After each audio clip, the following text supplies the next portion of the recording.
So how are people doing? And yes, it's a series where everybody cries regardless of what happens. Something good happens, we cry because it's terrible writing, or something bad happens, we cry because it just hurts us mentally. You can reverse those. It applies still. And yeah. Somebody bought me 3 games, but only 2 are relevant here. 2 Umineko games. So we have answer arcs. We will definitively have answer arcs to Why are they making a stage play of the 3 anime? Because they made stage plays of 1 and 2 games.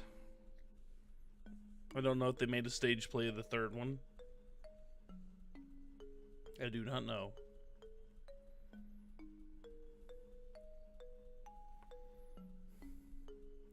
But on a side note, before we get started with this nonsense, been spending quite a bit of time in Stardew Valley, both in multiplayer and playing single player with the 1.3 beta, and trying out mods. I will tell you that there is a mod out there that I absolutely love. It's called the automation mod. Oh yeah. It makes crab pots useful again. Basically, as long as you keep a chest that's quote-unquote attached to nearby machines or objects that need to be filled with things, and if you keep that chest stuffed with whatever they need to be filled with, it'll keep filling them with it. And then whenever they're done processing something, it takes anything from that item and shoves it right back in the chest and repeats the process until, it runs out of stuff, and then you can refill the stuff and it keeps going again. It's pretty good that way. Oh, you don't have Stardew Valley? You didn't have Stardew Valley? You watched me play through 2 years of it and that wasn't enough to convince you? Man. I'm kidding, mostly.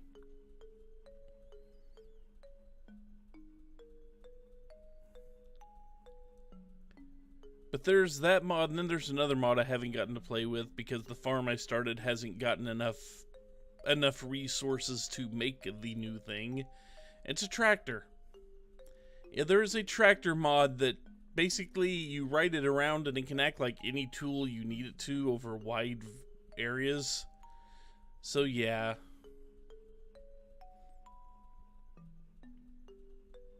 Fun times.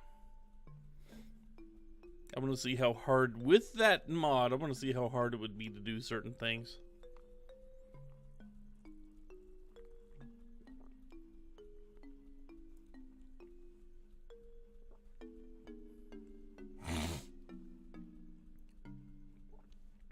Okay. That's enough stalling from me. Let's get into the Keiichi is insane chapter. Chapter 3 to be more specific.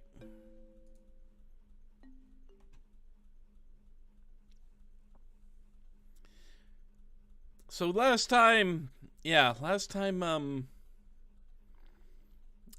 the police dug up the grave, we stuck Taipei in and he wasn't there. One of those fun things. Last time we killed Taipei, we buried him, and then when the next day happened, we find out we were at the festival all day having a grand old time. And then when we go to check the grave, no Taipei, and he's apparently back home with Satoko. We don't know. We're not sure what's going on. So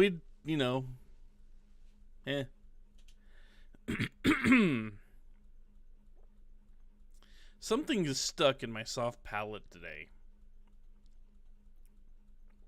You ever have that? Where something just decides to sit up there and put a little bit of pressure on the top of the soft palate? I've got that right now. Anyway, the body wasn't there. A body has not been discovered. The police didn't arrest me because of that, but I didn't know whether to feel happy about it. Just like Satoko had said, I failed to kill her uncle. The body wasn't there, so I was forced to conclude as much, no matter what strange natural disaster, current, coincidence, or miracle it might have implied. In order to free Satoko, I became a demon. And this abnormal world was my reward. Yeah, metaphorically, I had fallen into the demon world. We're in the Shadow Realm because of card games on motorcycles 2 chapters ago, aren't we? Something like that. But if that price had been in exchange for the life of Satoko's uncle, then that would have been fine. Since Satoko's uncle was still alive, still shackling her to him, I needed to become a demon once again. One more time. One more time. No, as many times as it took. Oh God, Groundhog Day with murder. I would kill that man over and over again until Satoko was liberated. I had already awoken. I looked at the clock to see that it was early in the morning at just about 5. Yeah, Groundhog Day with murder. And this is a mini version of the Groundhog Day in and of itself, it looks like. It was already light outside. Once I'd hardened my resolve to become a demon again, I could feel my whole body teeming with the awakened power once more. Time wasn't an issue. No matter what, I'd do it. I got myself up. The exhaustion from the past 2 days was completely swept away, and I didn't even feel sleepy anymore either. Yeah, we have our objective for Chapter 4, kill the uncle. I slowly rose and made sure my body was moving like I wanted it to. I could feel blood throwing through each and every one of my fingers. As I got dressed, I let my mind wander, and had a strange thought. These 2 days, well, I've said it was for Satoko's sake. The only thing on my mind has been killing.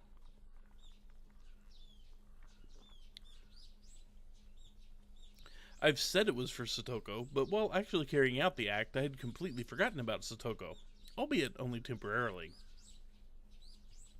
Maybe initially it was for Satoko's sake, but now, I was just a demon, killing for the sake of killing. And as a result, I'd sunk into a world fit for such a demon. Maybe it was the same for Satoshi. He resolved himself to kill his aunt to save Satoko, became a demon, then disappeared from the sunlit Hinamizawa, vanishing into the demon world. Yeah, he's perfectly healthy right now. Which meant that, after all was said and done, I'd met the same fate as him. I tried to avoid making the same mistakes, but it happened anyway. Which meant that maybe Satoshi was here. Satoshi had come to this world a year before me, so he would be here somewhere. Then, surprised, I stopped walking. There was the second set of footsteps I'd grown so used to hearing. お前、ひょっとしてサトシなのか? The empty, lifeless air wouldn't give me an answer. But I felt a strange kind of relief that there was someone there, that Satoshi had stuck with me the whole time. Let's go, Satoshi. Once more, we're gonna go kill the old man. This time, we will set Satoko free for sure.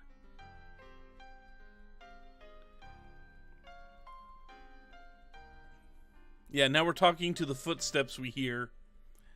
I quietly slipped out of the house so my parents wouldn't notice. If they caught me now when I've been way out too late for 2 days now, they'd give me a really angry talking to. I didn't have the time to allow for that to happen. Today, I would put an end to it. If the dead body disappeared, then I didn't have to bury it. So I could just burn it to ashes, then take them with me, so I could kill him every time he resurrected. I don't think he wants a plan. I'd do it again. I'd kill him again. And this time, I'd set her free. Outside, the morning light was so beautiful as to stagger belief. I went to the storage room to find the weapons with which I could kill him for sure. Blunt or not, didn't matter to me. Right now, I didn't need to care whether someone saw or if the police came. This world had gone crazy after all. Sure, the world has gone crazy, Keiichi. That's exactly what's happened. A world where I'd shown up at the festival and had fun, even though I wasn't there. Even if the police arrested me, I'd probably end up going right back home as if nothing had happened. Both me and that other Keiichi Maebara. Even without me, he'd fill in. I could vanish from Hinamizawa without anyone noticing. So basically, I didn't care if I was mistakenly killed. Even if I died, Keiichi Maebara would remain. After all, this wasn't the world I belong in. If I was going to be killed mistakenly for Satoko's sake, then that was just part of my duty as her Nini. As those desperate thoughts became serious, the morning air felt more refreshing to me, strangely enough. これは怖いな。こいつにするか。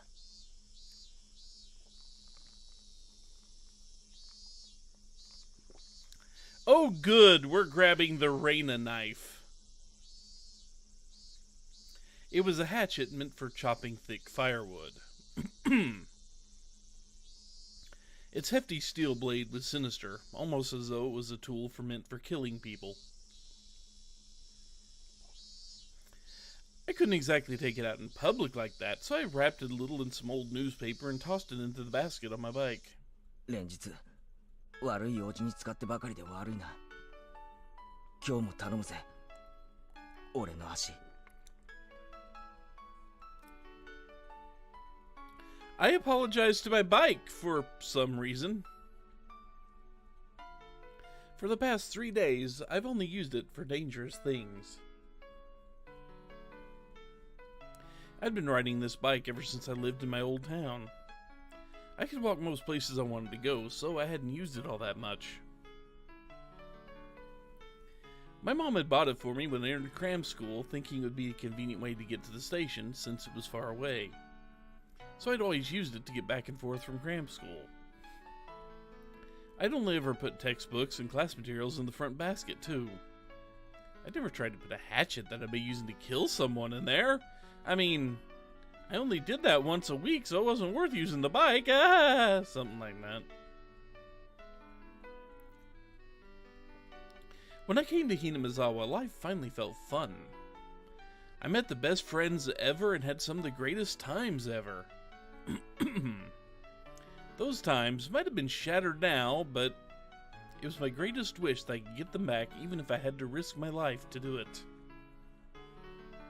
That's how fun those times had been. I killed someone, and now I was at it again, needing to kill someone. Oh, come on.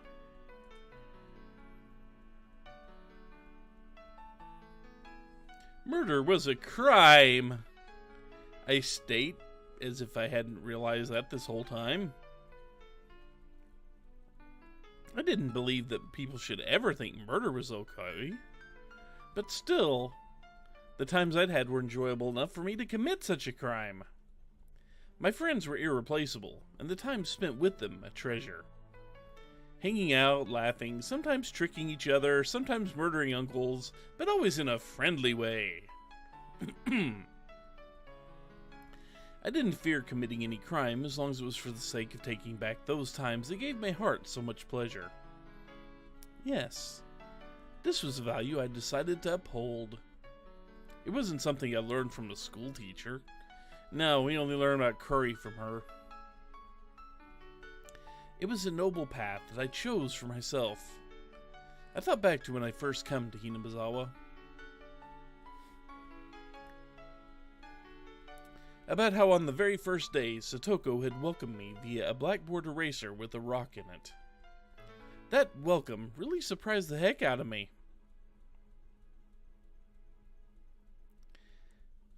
She would laugh, get angry, cry. She was never boring. She was obviously the most childlike one among us, but she was actually lively, full of vim and vigor, good at meddling in other people's business. That went for Mion, Reina, and Rika-chan too. Wasn't Satoko the one at the center of everyone's laughing and banter? Satoko would try to look cool.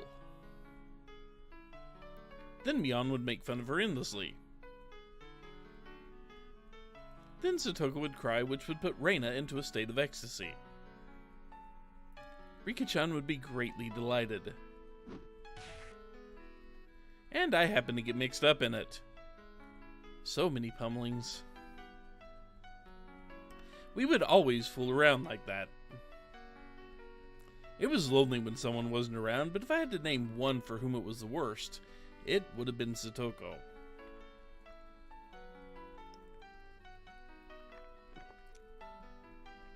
Her smile was everyone's smile. Ever since she stopped smiling, so did the rest of us.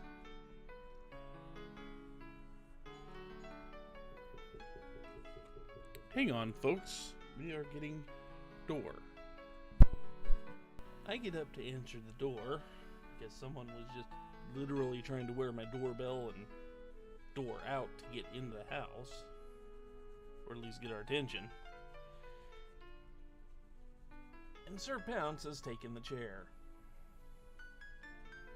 and doesn't want to get out.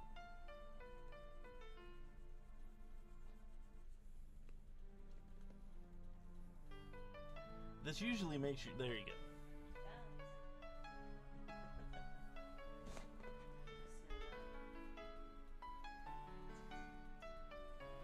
So many cats. So many cats.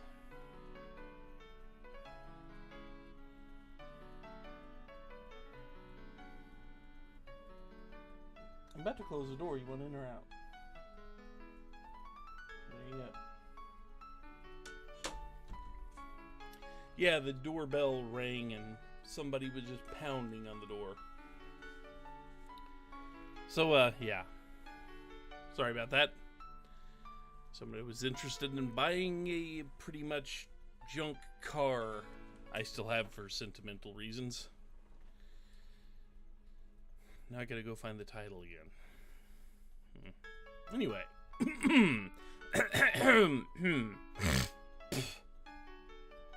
There we go. That won't hold, but hey.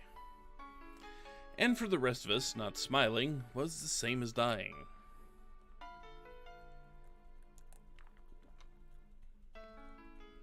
It was just like when I was silently going to cram school every day just to maintain my unchanging test scores. So basically, we were nothing when she wasn't smiling. She was full of hot air, but she was our princess, cute and unhateable. In that case, I was her knight, searching for the dragon's castle in order to win her smile back. ナイトなら武器は剣だろ。通販デッドのかっこいいやつ。錆びた肉厚のナタで挑むナイトは、多分古今東西俺一人だな。I'm gonna say no, you're not. But, you know. Then I saw an old woman in the ridge of a field waving to me. おやケイチ君かい朝のサイクリングかいねおはようございます。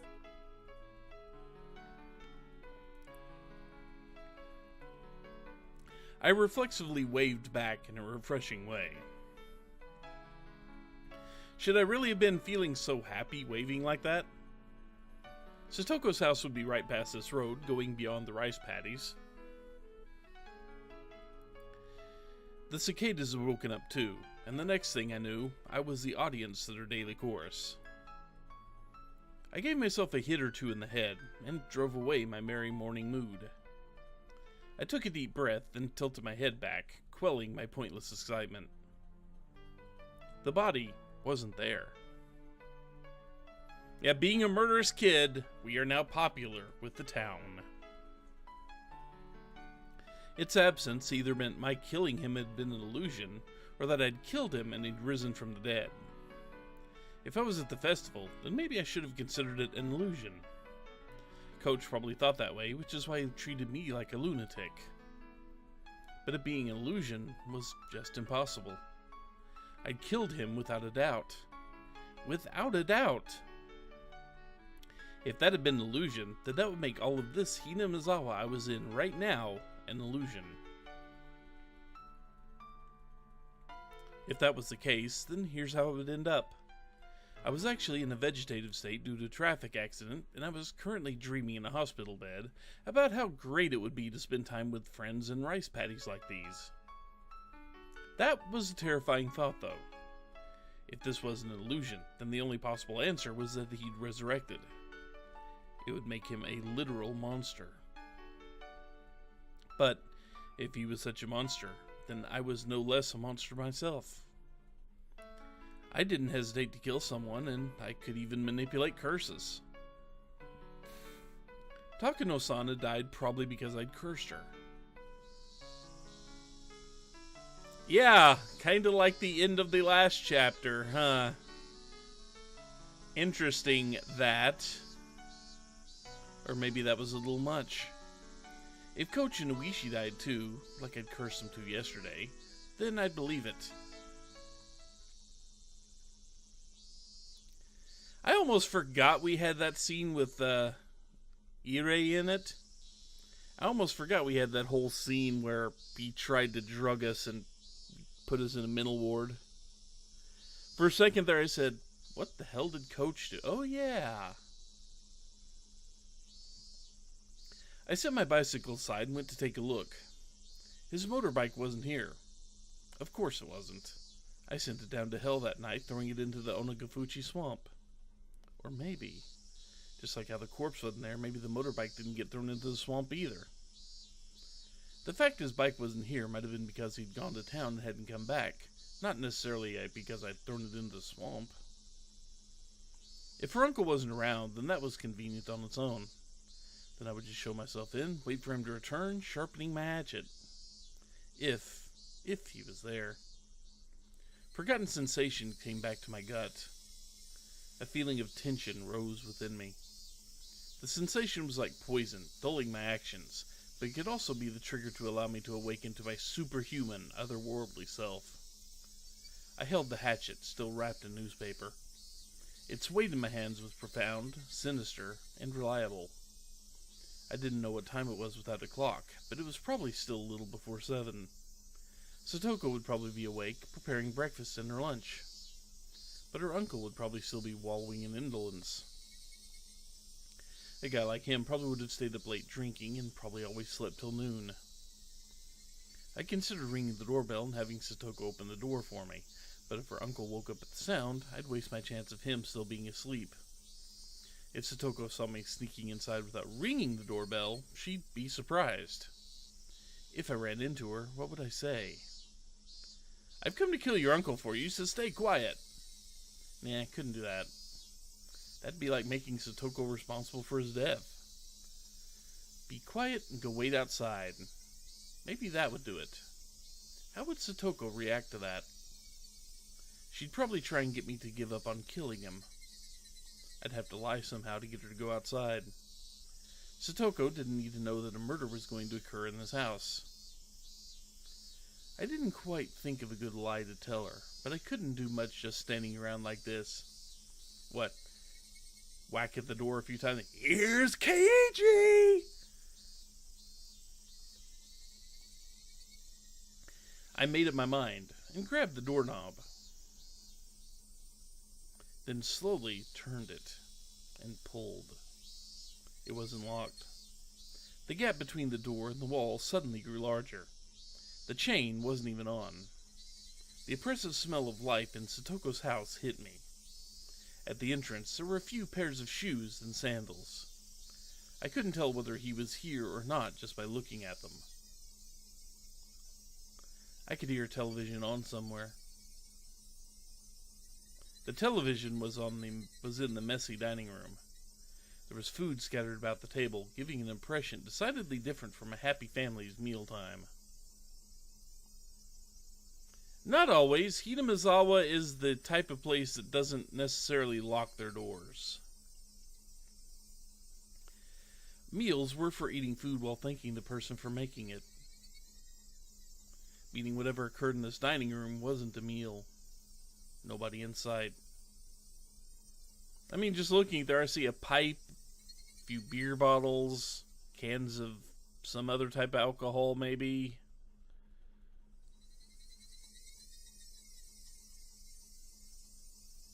No sign of anyone either. But with the television on, he must have been close. Could he have anticipated my coming and be hiding, waiting for me? The tension I felt was so thick, so tight that I thought it would choke me. The newspaper wrapping the hatchet's thick blade didn't hamper its power at all. I tightened my grip on it, then, very carefully, took a look around. Where had those peaceful feelings from before I arrived here gone? Even the sound of sweat bubbling up on my brow got on my nerves. And then I looked at the table and realized something. This wasn't breakfast. The grains of boiled rice were all hard and dried up. Then, was it last night's dinner? I left the dining room, keeping vigilant, went down the hallway, and found the stairs to the second floor. Prequel to Hello Neighbor confirmed. Man, remember that when that game was going to be good? Remember when it actually looked like a game people wanted to play? Time changes. When that man was playing with his friends, he looked out of a second-story window. It was highly possible that the room was his own, and he slept there. I tiptoed up the edges of the stairs, quietly climbing, without making a sound. I couldn't hear any kind of snoring. I didn't hear anything up there. I went through a few rooms, slowly and quietly opening the paper doors, checking inside. But I still couldn't find anyone around. To search more efficiently, I got down on the floor and pressed my ear right up to it. I could hear the television in the dining room and a low hum, perhaps of boiling water. It was then that I started to harbor some feelings of suspicion. The house wasn't right. It seemed like people had been here since the TV was on, but it wasn't normal for nobody to be around this early in the morning. I silently descended the stairs and went back into the dining room. I looked at the food scattered about. Completely dried up rice. An overturned bowl of miso soup. The package for a side dish bought at the supermarket. I could tell Satoko had definitely been the one who made this. The food was far from Mion's perfection or Rina's gentleness, but it was sincere. Judging by how she cooked for me at my house and from the type of amount of side dishes, I deduced the meal was from last night.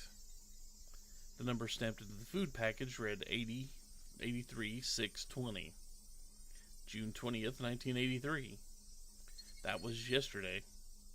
And there was food for two, which meant that this was last night's dinner, and Satoko's uncle would have been here then. Stop it, Geiichi. Don't even think about saying the word impossible again. Anyway, her uncle was here last night. That much was the truth.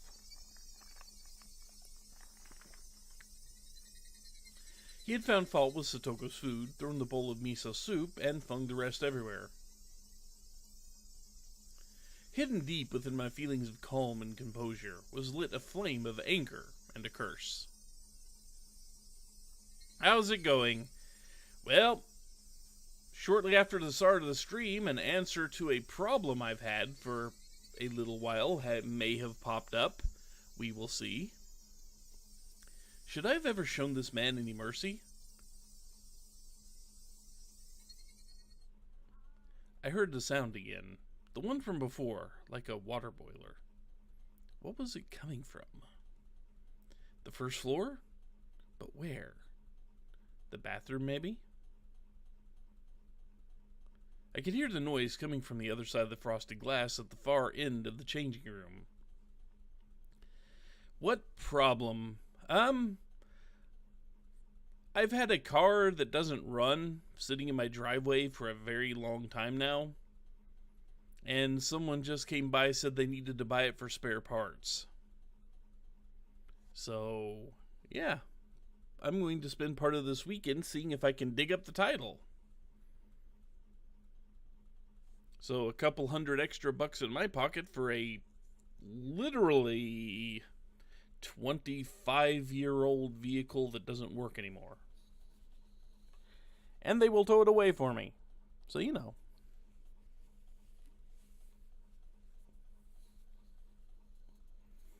Considering I was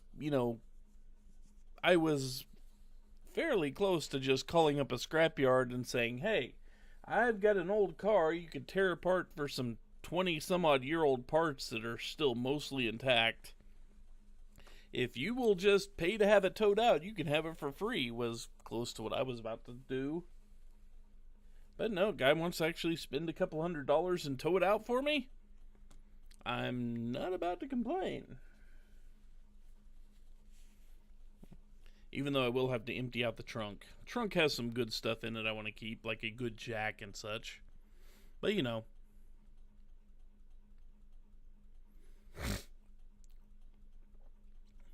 I could hear the noise coming from the other side of the frosted glass at the far end of the changing room. It had to have been the sound of the water boiler for the bath. Steam was enshrouding the glass door, and the heat from it was leaking into the changing room where I was standing, too. My misgivings deepened. People didn't normally take a bath this early in the morning. If one did, then it would mean that in this house, time had been stopped ever since some moment last night. Was it being reheated? The water boiler in the bathroom had been active this whole time.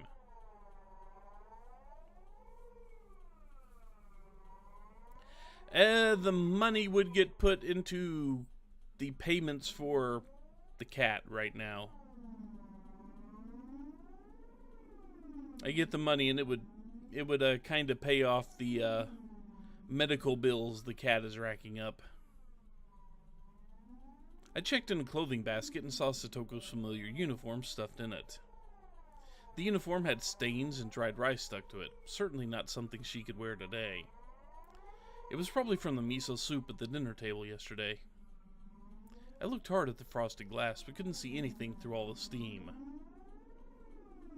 And then an electric surge ran through my mind, and a terrible premonition came over me. Could she? She couldn't have possibly been in there since last night. That would be impossible. But no. In Hinmizawa right now, nothing was impossible. I gulped audibly, then quietly pulled aside the glass door. Hot, steaming air burst out of the slight opening. The fan wasn't on in the changing room, so it went completely white with the steam. Just as the hot vapor poured into the changing room, cooler air also flowed into the room with the bath. And I just heard, due to being hit by that air, a very weak moan. That was all I needed to know who it was. Satoko!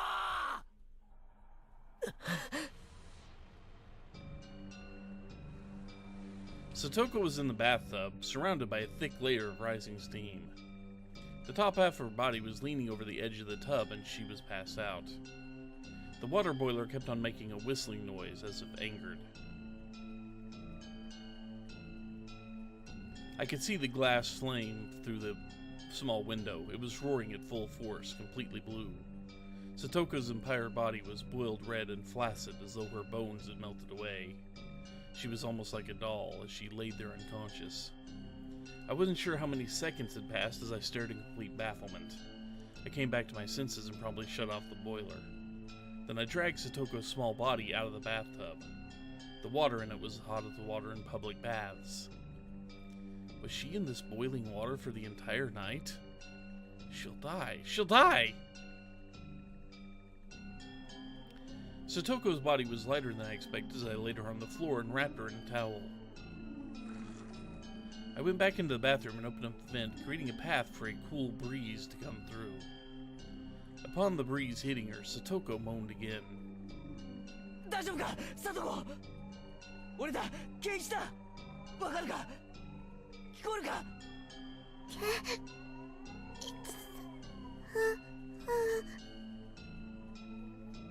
Satoko recognized me and muttered a response, but I couldn't really tell what she was saying. Her eyes were muddy and unfocused. I could tell she wasn't completely conscious. Upon closer inspection, her limbs and waist were twitching slightly. This was way worse than normal overheating. This was dangerous. Didn't they call this heat stroke? Think, what would the teacher do if a girl passed out in the middle of summer during a marathon in gym class or something? Call the hospital? I turned the water kitchen and the faucet all the way on and soaked a towel in it.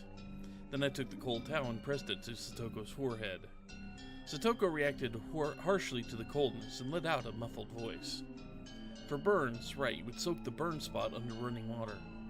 Then could I run cold water in the shower and cool her off like that? Boy, this is one way to go in the shock, isn't it? No, if it was that sudden, it wouldn't be good for her heart and she'd go into shock. I think I'd read that once before. This was about as much nursing as I could possibly give her. Anything more than this would be too much for the likes of an amateur. 大丈夫かサトコもう大丈夫だからな必ず俺がニーニーが助けてやるからな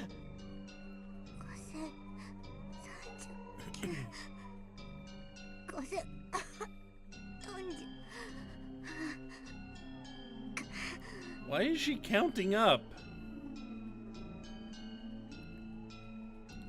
What was Satoko reciting under her breath? I brought my ear to her mouth to better make out the mysterious spell-like words she kept saying. And at that moment, I understood what they were for. サトコお前数を数えてるのかなんで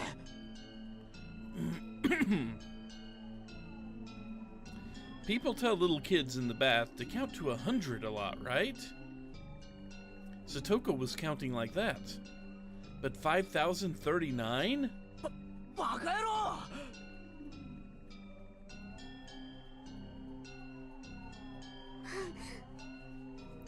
10,000! I doubted my ears and doubted her common sense. 10,000? ふざけんなバカ野郎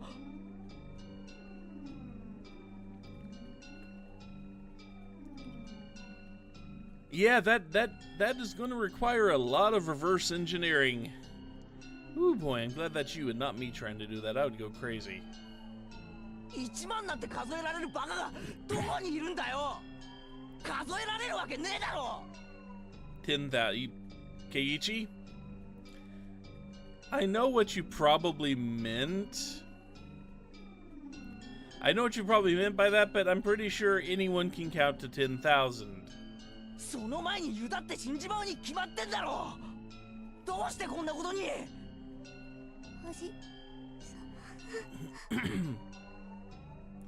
Last night, her uncle flew into a rage at the dinner she'd made, saying it stunk and wasn't edible. Satoko didn't understand what on earth he meant. It wasn't much different than what she usually made for him. Maybe he hated the smell of the pickled vegetables she bought in particular. Her uncle then decided the stink was originating from Satoko, and shouted at her that she never ever took baths. And then he put Satoko in the boiling water and told her not to come out until she counted to...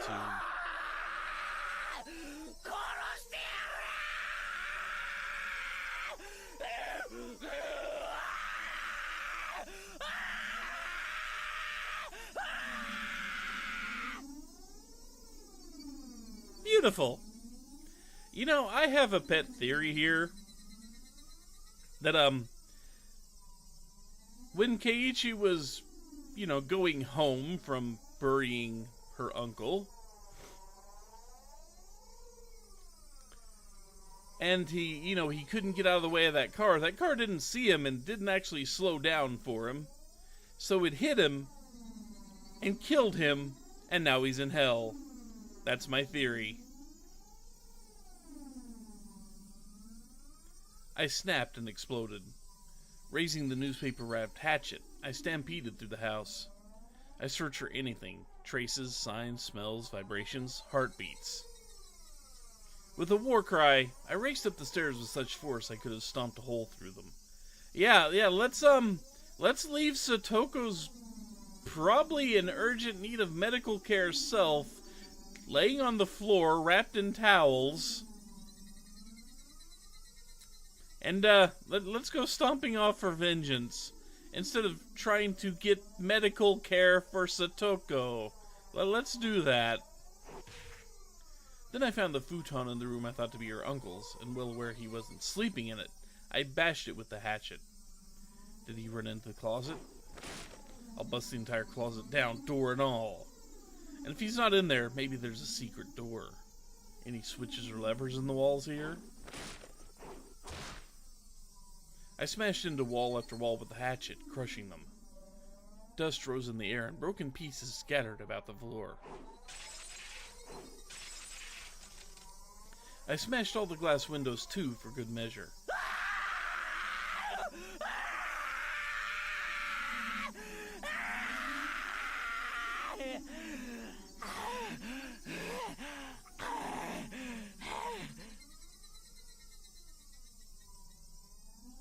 Like I said, I'm glad that's you doing it, and not me, because that would drive me absolutely crazy. I don't know how this voice actor's still alive or still voice acting. This has gotta be rough on the vocal cords.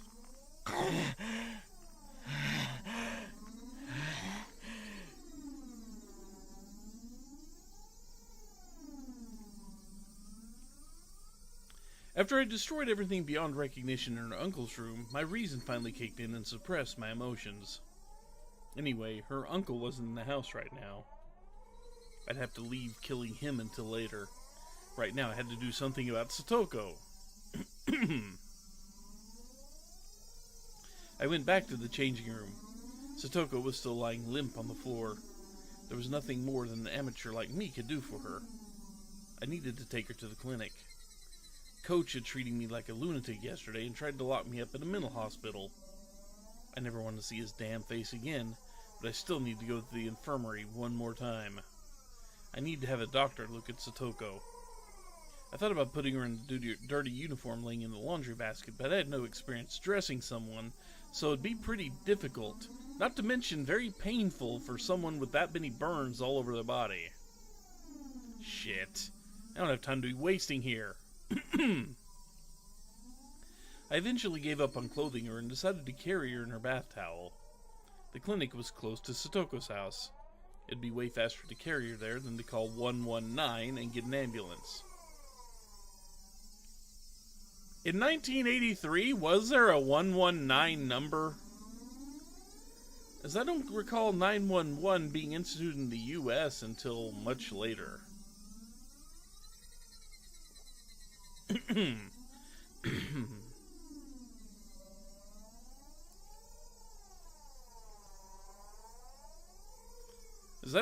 I mean, in the US anyway. I mean, Japan, do they have a 119 number? Is this a real thing? Huh.